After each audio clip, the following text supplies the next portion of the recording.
सिया जी के कड़ियन पासाहिन उद गाड़सो अपना विचार सोना। सिया जी के कड़ियन पासाहिन उद गाड़सो अपना विचार सोना।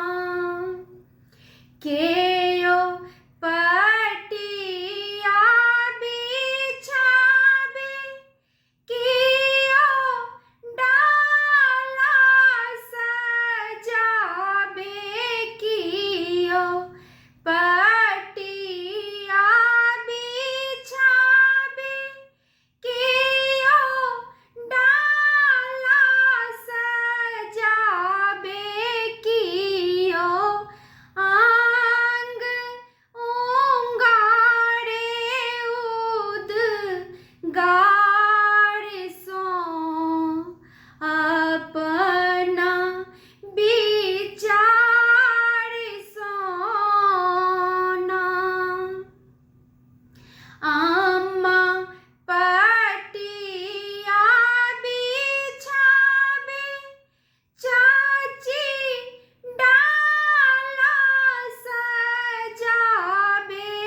अम्मा पटिया बिछावे चाची डाला सजावे।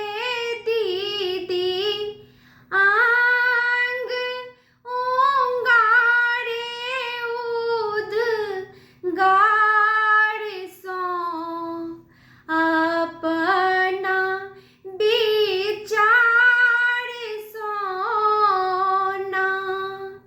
सिया जी के कड़ियन पासाहिन उद